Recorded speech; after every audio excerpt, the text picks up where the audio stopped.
Hello everyone. आज का हमारा टॉपिक है स्टैट में चैप्टर नंबर 7 नॉर्मल डिस्ट्रीब्यूशन।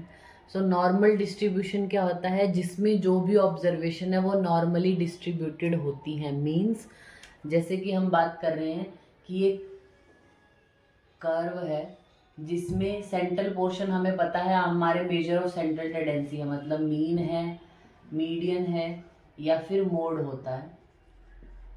तो सेंट्रल वैल्यू जो है वो मीन मीडियन मोड है, और बाकी सारी जो ऑब्जर्वेशन है मतलब मेजॉरिटी ऑफ ऑब्जर्वेशन इस सेंट्रल वैल्यू के आसपास ही लाई करती हैं। जब हमारा जो सैंपल साइज होता है वो ज़्यादा होता है तब इस तरीके का डिस्ट्रीब्यूशन निकल के सामने आता है, that is called normal distribution. और इसके लिए जो हम फ्रीक्वेंसी कर्व बनाते हैं, जो ये हमने कर्व बनाया, that is called normal frequency curve या फिर नॉर्मल प्रोबेबिलिटी कर्व भी इसको बोलते हैं। It is first discovered in 1733 by a English mathematician Abraham de Moivre, और उसके अलावा 1809 में जो है वो सबसे पहले इसका रेफरेंस जो है वो गॉस ने दिया था। अब हम पढ़ते हैं जो नॉर्मल डिस्ट्रीब्यूशन है उसकी प्रॉपर्टीज़ क्या है, ये आपको पता होना चाहिए। पहली प्रॉपर्टी ये है कि ये एक बेल शेप्ड सिमेट्रिकल कर्व है। बेल शेप्ड है और सिमेट्रिकल होता है, मतलब एक सेंट्रल वैल्यू है और बाकी सारी ऑब्जर्वेशन दोनों में सिमेट्रिकली डिस्ट्रीब्यूटेड होती हैं। इसकी जो वैल्यू होती है, it lies from minus infinity to plus infinity, इसकी वैल्यू जाती है। और इसमें मीन मीडियन और मोड कोइंसाइड करते हैं, मतलब इसमें क्या होता है, mean is equal to median which is equal to mode, ये तीनों बराबर होते हैं जब हम बात करते हैं नॉर्मल डिस्ट्रीब्यूशन की। तो जो हमारे मेजर है सेंट्रल टेंडेंसी के वो इक्वल होते हैं, सेंट्रल में लाई करते हैं और सभी ऑब्जर्वेशन उसके आसपास उसके अराउंड ही रहती हैं, ऐसा बताया गया है। फिर तीन कंडीशन आपको याद रखनी है कि अप्रॉक्सीमेटली 68% ऑफ ऑब्जर्वेशन, एक्चुअल तो है 68.2%, 27% जो ऑब्जर्वेशन है वो लाई करती है मीन से 1 स्टैंडर्ड डेविएशन तक। ठीक है, ये जो सेंटर है यहाँ पे हमारा है मीन, ठीक है, ये है मीन और इसका 1 स्टैंडर्ड डेविएशन है, सपोज ये this is 1 standard deviation minus और ये +1 स्टैंडर्ड डेविएशन।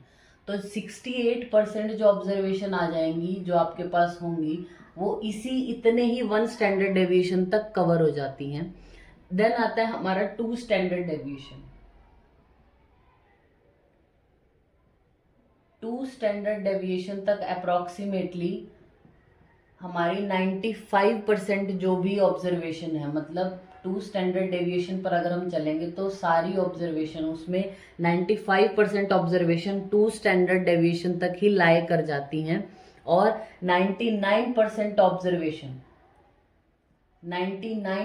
ऑब्जर्वेशन जो होती है वो 3 स्टैंडर्ड डेविएशन तक लाई करती हैं। ठीक है, ये वाला जो है 3 स्टैंडर्ड डेविएशन। तो ये प्रॉपर्टीज हमने पढ़ी। सबसे पहले बेल शेप्ड सिमेट्रिकल कर्व है, ये माइनस इन्फिनिटी से प्लस इन्फिनिटी तक वेरी करता है, मीन मीडियन मोड तीनों इक्वल होते हैं इसमें।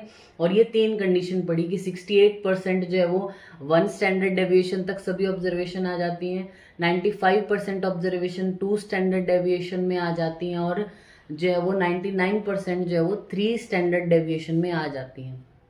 और क्या प्रॉपर्टीज है इसकी कि जो फर्स्ट क्वार्टाइल वैल्यू है, मींस Q1 जो इसमें होता है वो होता है हमारा, और Q3 जो Q1 और Q3 है, मतलब फर्स्ट क्वार्टाइल और थर्ड क्वार्टाइल है, they are equidistant from the mean, मतलब मीन जो होता है वो हमारा Q2 होता है इसमें, और जो Q1 और Q3 होते हैं वो इक्वल डिस्टेंस पे होते हैं। सपोज यहाँ पे अगर Q1 आया तो इधर Q3 यहाँ आएगा इसका, ठीक है, इक्वल डिस्टेंस पे होते हैं Q2 से यानी मीन से। नॉर्मल कर्व कभी भी बेस लाइन को टच नहीं करता है, और सेंट्रल पार्ट इसका कॉन्वेक्स होता है। जहां से ये इन्फ्लेक्शन है, पॉइंट ऑफ इन्फ्लेक्शन है, जो कॉन्वेक्सिटी है वो गिर रही है नीचे की तरफ, यहाँ से अगर आप परपेंडिकुलर लाइट ड्रॉ करते हैं तो आपका 1 स्टैंडर्ड डेविएशन बनता है। इसको हम बोलते हैं स्टैंडर्ड नॉर्मल डिस्ट्रीब्यूशन या नॉर्मल स्टैंडर्ड कर्व, या जो है वो फ्रीक्वेंसी कर्व जो हम बोलते हैं, नॉर्मल फ्रीक्वेंसी कर्व। जब हम क्वांटिटेटिव डेटा की बात करते हैं तो सबसे पहले हम उसको प्रेजेंट करते हैं ग्राफिकली, जो प्रेजेंटेशन ऑफ डेटा में अगर आपको और डिटेल में इसको देखना है तो आप वहाँ जाके देख सकते हैं। जब भी हम क्वांटिटेटिव डेटा को प्रेजेंट करते हैं तो सबसे पहले हिस्टोग्राम बनाते हैं, राइट। हिस्टोग्राम हमने पढ़ा था कि हिस्टोग्राम कुछ इस तरीके से होगा,